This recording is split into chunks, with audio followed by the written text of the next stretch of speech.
안녕하십니까. 고 노태우 전 대통령 국가장 연결식이 30일 오전 11시 서울 올림픽공원에서 열렸습니다. 연결식에는 장례위원장인 김부겸 국무총리, 장례위원 350여 명과 입법사법행정부의 고위공무원, 지방자치단체장, 유족이 추천한 인사 등이 참석했습니다. 의식은 오전 9시 빈소인 서울대병원 장례식장에서 발인한 뒤 9시 30분 서대문구 연희동 자택 앞에서 노제를 치렀습니다. 연결식 장소가 올림픽공원 평화의 광장으로 정해진 것은 고인의 대통령 재임 시절이던 88 서울 올림픽을 기념하는 장소이기 때문이었습니다. 연결식에서 김부겸 국무총리와 노재봉 전 국무총리의 추도사, 가수 인순이와 테너 임웅균 씨가 88 서울올림픽 주재가인 손에 손잡고를 불렀습니다. 국가장이기 때문에 불교, 기독교, 천주교, 원불교 등 4대 종교 의식도 있었습니다. 오후 1시 50분 서초구 서울추모공원에서 화장 절차가 끝난 뒤 안치식은 오후 4시 30분 파주 금단사에서 있었습니다.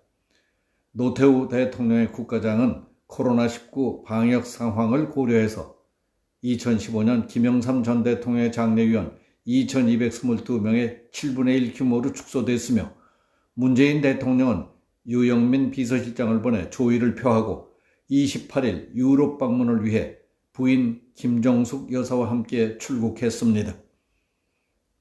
고 노태우 대통령은 전두환 전 대통령의 2인자로 12.12 군사 쿠데타와 5.18 사태를 무력 진압했다는 오명을 남겼습니다. 그러나 여당인 민정당 대표 시절에는 6.29 선언으로 대통령 직선제를 전격 도입했습니다. 50 청문회를 개최하는 등 민주화 진전에 큰 역할을 했다는 긍정적인 평가도 있습니다. 대통령에 당선된 뒤에는 여소야대 정국이 돼서 여야 내부에서 50 청산과 관련해 압박을 받았습니다. 대통령 자신이 전두환과 50의 핵심 측근이었다는 것이 원죄로 작용하게 되자 50 청문회를 개최했습니다. 그리고 속죄 겸 숙청의 명분으로 전두환 전 대통령을 백담사로 보냄으로써 두 사람 사이의 관계가 틀어진 것으로 알려지기도 했습니다. 예나 지금이나 정치라는 컨베이어 벨트 위에 얹혀지면 부모, 형제, 혈육과 오늘이 있게 해준 친구도 없이 무자비해질 수밖에 없나 봅니다. 노 대통령은 공산권 국가들과의 외교, 소위 북방 외교를 활발히 펴므로써 우리나라의 국제적 지위와 경제 교류 확대에 큰 몫을 했습니다. 서울 올림픽을 계기로 1989년 헝가리를 시작으로 공산권 국가들과의 외교를 본격화했습니다. 그러한 외교적 성과들이 오늘날 우리 한국 세계화의 디딤돌이 됐다고 봅니다. 1990년 소련에 의해서 92년에는 중국을 방문해 장쩌민 총서기와 양상쿤 국가주석 등을 만나 수교를 맺었습니다. 대북정책에서도 일부 성과를 거뒀습니다. 88년 8877 선언으로 민족자전과 번영을 위한 대통령 특별선언을 발표했고 89년 한민족 공동체 통일 방안을 발표했습니다. 그리고 90년에는 남북한이 유엔에 동시 가입했습니다. 남북 고위급 회담을 통해서 91년 남북 기본 합의서와 한반도 비핵화 선언 채택으로 이어졌습니다. 특히 88 서울올림픽은 냉전 체제 이후 최초로 서방 국가들과 공산국가가 모두 참여해서 올림픽 역사상 의미가 컸을 뿐만 아니라 외교적 의미가 컸던 일로 기록됐습니다. 1990년부터 공산권 붕괴가 가시화되자 한국은 재빨리 동구권과 소련, 중국 등과 수교를 추진해서 국제적 입지를 크게 넓힌 소위 북방정책은 노태우 정부의 가장 큰 업적으로 평가받고 있습니다.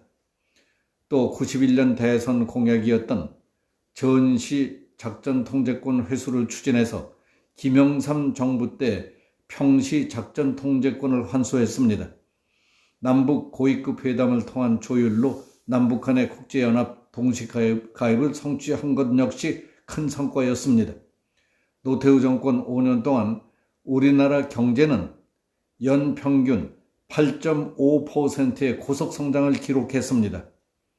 88 서울올림픽의 성공적인 개최는 발전한 한국을 전 세계에 알리는 계기가 됐고 그 덕에 수출과 경제 활성화에 크게 이바지했다는 것입니다. 그 파급 효과로 경제 호황과 노조 설립, 최저임금제 신설, 노사 분규 등의 영향까지 겹쳐 매년 임금 수준이 급속히 높아져 웬만큼 산다 하는 중산층 정도면 자가용 한 대씩 있는 것이 일반화되고 해외여행도 그때부터 자유화됐습니다. 살다 보면 누구나 잘잘못과 칭찬받을 일과 손가락질 받을 일이 있게 마련입니다. 빛과 그림자가 교체되기도 합니다. 공직과 관련한 큰 일을 하다 보면 공을 세우는 일도 있고 해를 끼치게 되는 일도 있습니다. 개인적인 입장과 처지에 따라서 다르겠지만은 해방 이후 지금까지의 우리나라 역대 대통령 가운데 노태우 대통령 정도 했다면 국가적으로 이로운 일, 국민과 미래를 위해 크게 이바지한 분이라고 손꼽을만 하다고 생각합니다.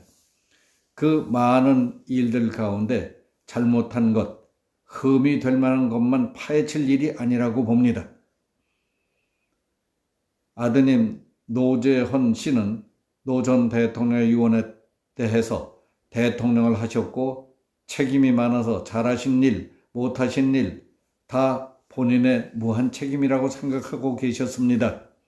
특히 5.18 희생자에 대한 가슴 아픈 부분이나 그 외에도 재임 안 하셨을 때 일어난 여러 가지 일에 대해서 본인 책임과 과오가 있다면 너그럽게 용서해 주시고 역사의 나쁜 면은 본인이 다 짊어지고 가시겠다고 했다고 전했습니다. 문재인 대통령은 빈소를 찾아가서 직접 조의를 표하지 않고 비서실장을 보내 조의를 표하고 28일 유럽 방문을 위해 부인 김정숙 여사와 함께 출국했다고 합니다. 일부에서는 5.18 민주화 운동 관련 단체들의 비난을 의식해서 그런 것 아니냐 하는 소리들도 있습니다. 하여튼 딱한 일입니다. 여기서 마치겠습니다. 감사합니다.